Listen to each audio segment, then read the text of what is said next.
Wine Surger Advent Calendar 2024. And it is clinging to the sides of the glass. It's so beautiful.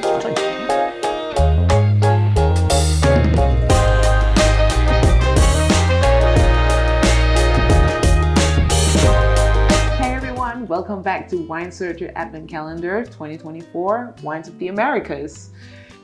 Penultimate day. Penultimate wine. So today we have the last white wine. Yep. And we have the highest rated wine out of all of our tasters in the Advent Calendar. Well, highest critic rated. Let's see what we make of it. Let's see, of course. Well, they scored 96 from the wine score is advocate. 96, right? very impressive. So Lisa Perotti Brown of the Wine Independent, she formerly worked for Robert Parker at the Wine Advocate. So really good critic. Somebody I would expect to know about American wines. So right. let's see what we make of this. Certainly this is a winery that's built a fantastic reputation, and there's a great backstory here. Evidently Dan Ross and his wife bought Shibumi Knoll, this spot sort of north of Saint Helena in the Napa Valley back in 2003. And when they bought it, they found there was half a hectare of Cabernet Sauvignon vineyards that had been planted in 1926 or something like that. And so they decided they'd start making wine. Dan's previous career had actually been working for NASA. He was one of the engineers on the first 2 lunar landings, evidently. Wow. And then his career took a bit of a change, and he went into the aluminium extrusion industry. So making bits of aluminium for making shower fittings and that sort of thing. So a man with a varied career, but he decided he'd take up winemaking. And evidently when he made his first vintage at the Benessere Winery, because they didn't have their own winery, while he was there making the wine, he met somebody who let him taste through their barrels, who'd made a fantastic Chardonnay from the Buena Terra Vineyard, which is where this comes from. And when he found out that this winemaker was actually leaving California and going to live in Oregon, he found out who the owner of the vineyard was and asked if he could buy the fruit and make the wine himself. He was so captivated by the wine.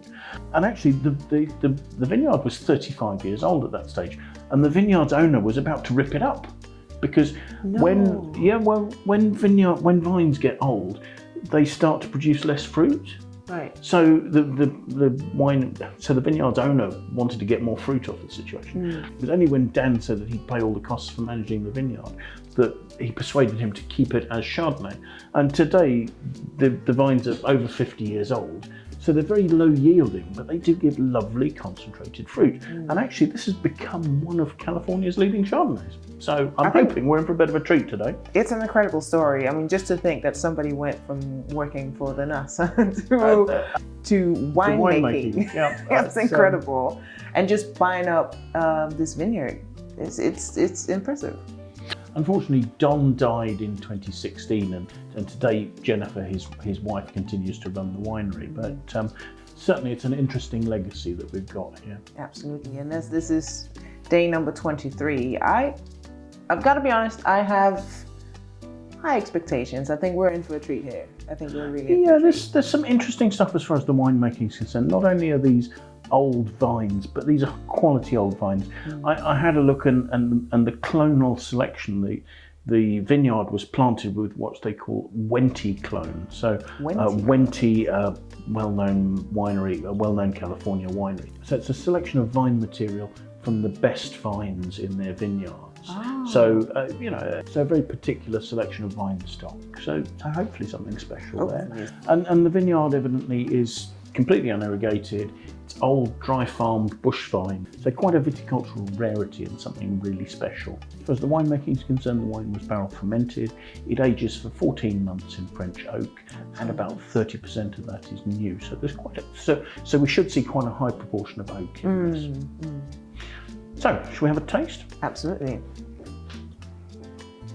Now, the first thing I noticed about this is that the colour is actually really quite deep. If you think back to the Eden Rift that we tried on day 6. Yeah, it's sort of golden. Yeah, but the other was almost a sort of a greenish yellow. Yeah. This has some real depth and intensity there. I don't know what the alcohol is. Do you have the? It's 14%. 14%. So yeah, it's a fuller, richer style, no doubt. And yes, we can see that if you look at the tears that are forming on the glass there, really quite readily. So let's see what we make of the aroma, shall we? Yes. There's a lot going on there, isn't There's there? a lot going on. Quite powerful aromas. There's an underlying fruit, a rich and almost peachiness, but over the top of that, really quite obvious, there's a note of hazelnuts, almonds, almost sort of slightly roasted nut notes. Roasted, yeah. You've got some of the sort of slightly creamy, slightly buttery notes from the lees aging that will have gone on in the barrel, but at the same time, as I say, that sort of nutty, toasty note, probably coming from the oak, is overlaying all that and just tying it together really quite nicely.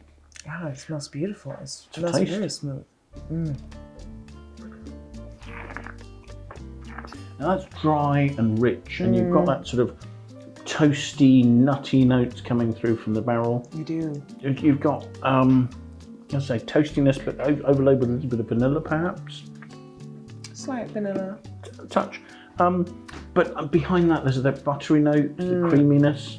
I almost feel the buttery note and the creaminess, like there's a texture as well as a flavour, yeah. isn't it?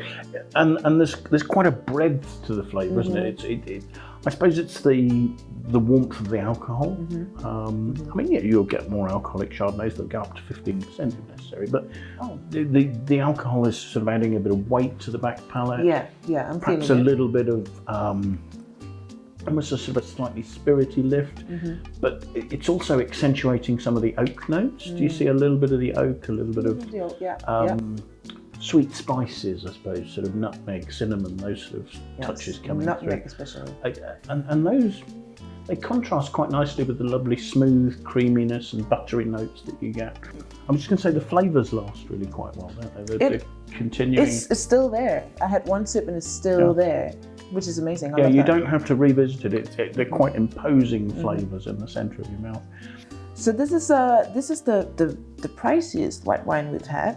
Oh, by a long chalk, yeah. $96. $96. It's I mean, bear in mind, it's very sought after. There's only 2.4 hectares of the vines. There's only 2.4 hectares of vines that produce this. They're very low yielding, and I mean they only make 450 cases of this a year. So so some of the wine's value is based on its scarceness as well. And I think a wine of this quality is very sought after. I mean, I don't know about you, but I can still taste this. This must be 30-40 seconds since I last. It's really staying with you. It's worth it. It's a very lingering flavour. Which also gives you the opportunity to enjoy it longer.